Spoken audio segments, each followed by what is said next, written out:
Hi, Ellen here. I'm sorry about the delay getting back to you. I don't know where the week went, but finally I'm here with a suggestion.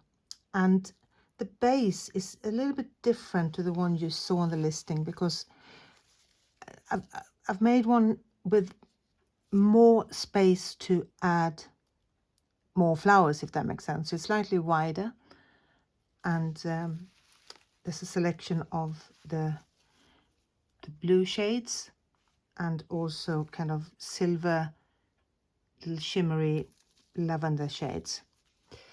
And how this works is that you attach the wire just kind of outside where the decoration starts. And all the add-ons, they have a hole in the middle, and it's a little bit like sewing. You thread the decorations on and you wind the wire around the headband, and you just continue that. So it can be really pretty to have some delicate ones to the side.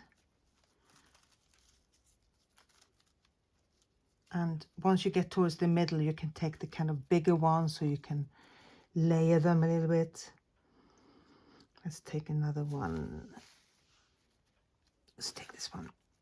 So thread and wind around.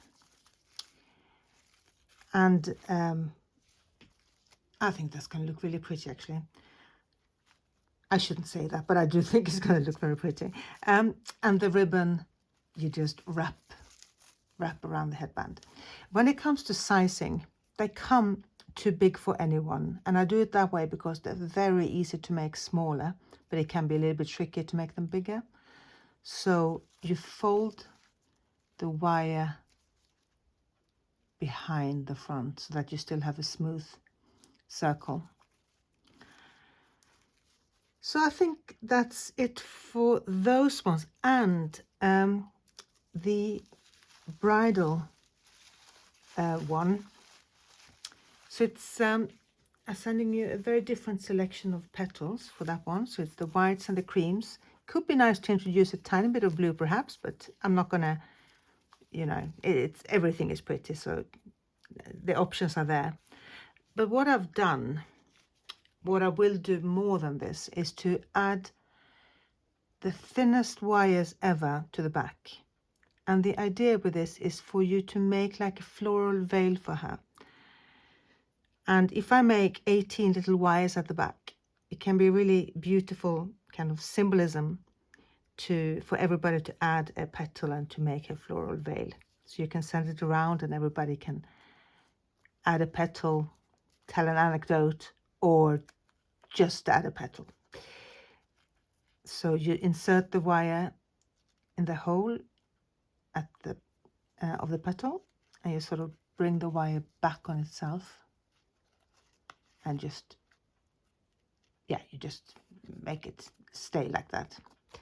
So and then at the front you use the same technique as the other ones, of course. So you just add the slightly bigger petals in the middle and the smaller ones towards the side. And yeah, one other thing that I'm going to include. So I always send a lot of petals. You're very likely to have spare petals once everybody's done. And what I'm sending you are these pins and these wired roses. This is a really sweet way to use the petals that you have remaining, if you have any. And what you do with these ones is that you insert the wire of the rose like so,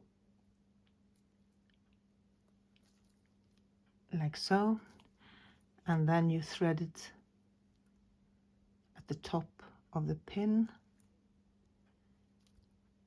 and you wind the wire sort of in between the flower and the pin until it feels secure. So I'll make sure to send you at least a couple of pins per person, so they can make little flower pins as well. So I think that's it. Let me know what you think of this, and I will send it this week for sure, probably tomorrow, but I know there's no rush, but you might get a message tomorrow. If I don't hear back from you tomorrow, you might get a message that the order has been dispatched. That is just an automatic message. I'll wait to hear from you, so I know that this is a good plan. Take care. Bye.